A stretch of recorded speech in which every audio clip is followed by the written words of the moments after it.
Lebanon, once called the Paris of the Middle East, is now a nation in crisis, suffering from political corruption, economic collapse, and foreign interference.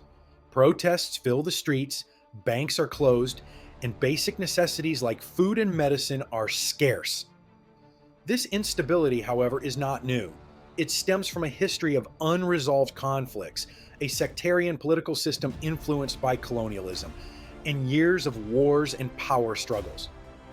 To understand Lebanon's current situation, we need to look back at its history of shifting alliances and ongoing conflicts that continue to affect the country today. For centuries, Lebanon was part of larger empires, including the Ottoman Empire from 1516 to 1918.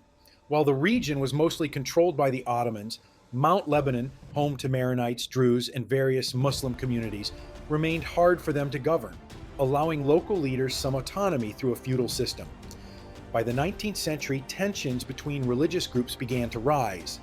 Maronite Christians, increasingly tied to European powers like France, sought more influence, while the Druze, aligned with the Ottomans, resisted these changes.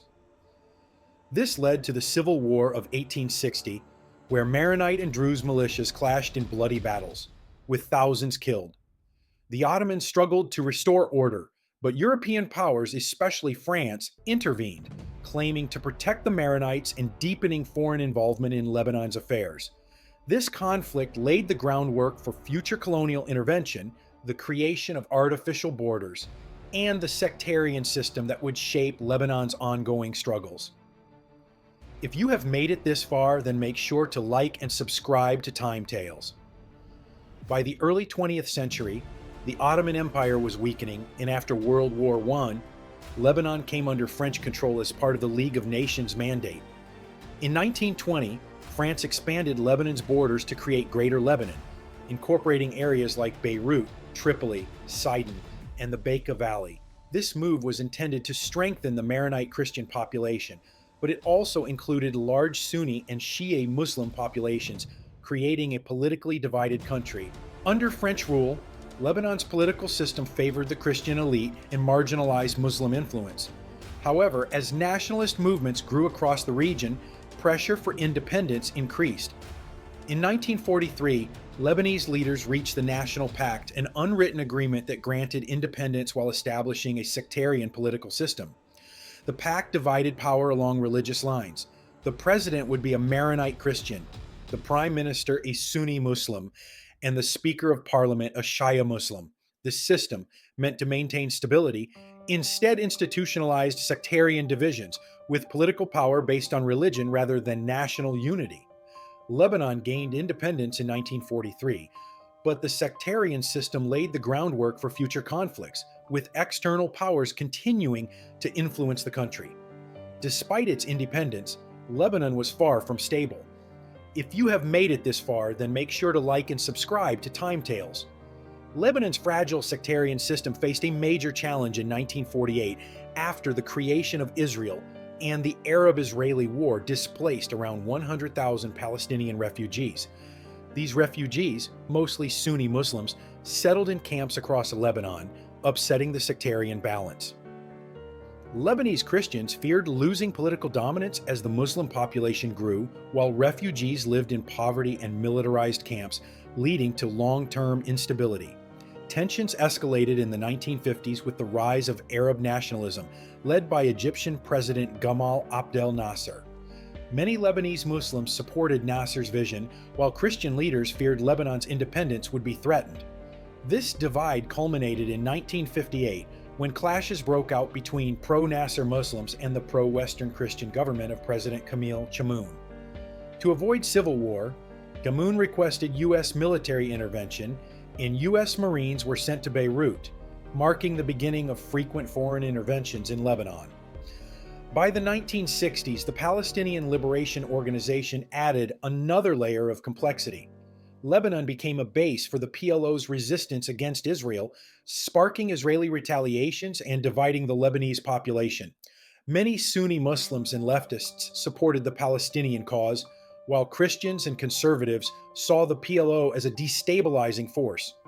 In 1970, after the PLO's expulsion from Jordan, thousands of Palestinian fighters moved to Lebanon increasing cross-border attacks on Israel. And by the mid-1970s, Lebanon was on the brink of war. The combination of the Palestinian armed presence, sectarian tensions, and external influences pushed the country toward collapse. If you have made it this far, then make sure to like and subscribe to TimeTales. On April 13, 1975, Lebanon erupted into full-scale war after a Palestinian civilian bus was ambushed by a Christian militia, killing over 20 people in retaliation for an assassination attempt on Christian leader Pierre Gemayel. This marked the start of a brutal 15-year conflict, driven by shifting alliances, sectarian militias, and foreign interventions. The war wasn't just between two sides. It was a complex web of factions. Christian militias like the Kataib Party, Phalangists, aimed to maintain their political dominance and viewed the PLO as a threat. On the other side were Palestinian factions, leftist groups, and Muslim militias, demanding greater political power and supporting the Palestinian cause. As the conflict escalated, Lebanon's national army collapsed, and militias controlled different regions. West Beirut was dominated by Palestinian and Muslim forces, while East Beirut remained under Christian control. Widespread massacres, kidnappings, and sectarian killings followed, leading to foreign intervention. In 1976, Syria intervened, initially siding with the Christian militias to prevent a PLO takeover. Syria shifted alliances multiple times throughout the war, ensuring no group gained too much power. Israel also intervened, launching an invasion in 1978 and occupying southern Lebanon to counter the PLO's attacks. The war escalated in 1982 when Israel launched a full-scale invasion aiming to expel the PLO from Lebanon. After months of besieging Beirut, PLO fighters were evacuated, but peace did not follow. Christian militias, allied with Israel, carried out the infamous Sabra and Shatila massacre, killing thousands of Palestinian refugees. In the early 1980s, Hezbollah emerged, supported by Iran, to defend Lebanon's Shia population and resist Israeli occupation. Unlike the PLO, Hezbollah was rooted in Lebanon's Shia community and gained widespread support. It wasn't until 1989 that the Taif Agreement was brokered, redistributing political power and formally ending the conflict. By 1990, Lebanon lay in ruins, with over 150,000 people dead and the country's infrastructure devastated. The war officially ended, but sectarian divisions and foreign influences remained, leaving Lebanon as a symbol of how internal divisions and external interventions can tear a nation apart. If you have made it this far, then make sure to like and subscribe to TimeTales. Though the Lebanese Civil War officially ended in 1990 with the Taif Agreement, true stability remained elusive. The agreement adjusted Lebanon's political system, giving more power to Sunni and Shia Muslims, but it did not dismantle the sectarian system. The divisions that fueled the war persisted within Lebanese politics. One key outcome of the war was the rise of Hezbollah, which refused to disarm, citing the need to continue resisting Israeli occupation in southern Lebanon. Backed by Iran and Syria, Hezbollah grew into the most powerful military force in Lebanon, raising concerns among other factions, especially Sunni and Christian groups. In the 1990s, Lebanon began to rebuild, with Prime Minister Rafik Hariri leading reconstruction efforts, particularly in Beirut.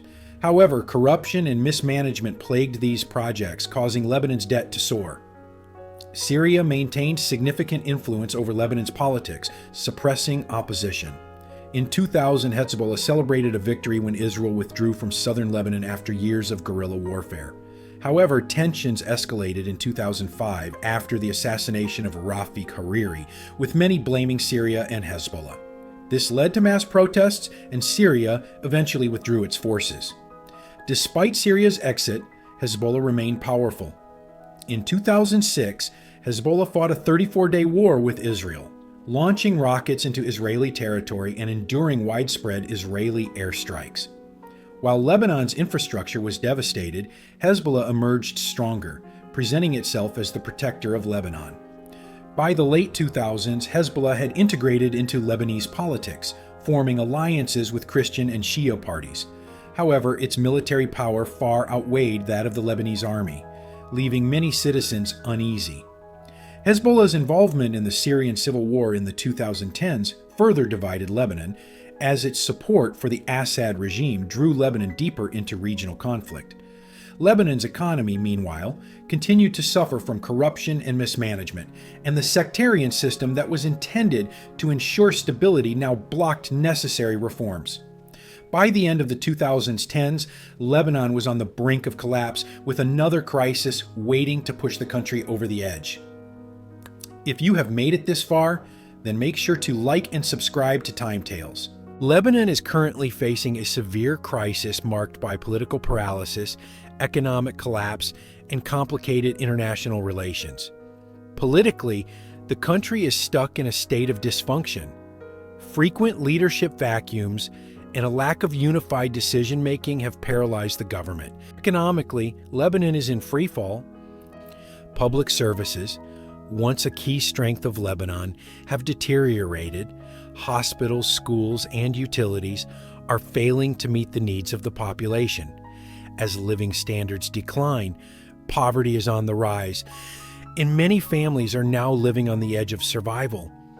On the international front, Lebanon's relations with Israel remain tense, and the country has become heavily dependent on foreign aid to survive. Its instability has made it reliant on support from international organizations and countries such as France, the United States, and Gulf states. Additionally, the influence of Iran and Saudi Arabia is significant, as both countries compete for political control over Lebanon, further complicating the situation. This geopolitical struggle only adds to the country's already dire predicament. Lebanon's current state of chaos is the result of a complex mix of historical, sectarian, and geopolitical factors. The legacy of its brutal civil war, combined with its ongoing economic collapse, showcases the deep-rooted issues of political instability, sectarian divisions, and foreign interference that continue to entrench the country's struggles. Looking ahead, the future of Lebanon remains uncertain. Can reform and reconciliation pave the way for lasting change, or are the forces pulling it apart too powerful to overcome? These remain pressing questions with no clear answers.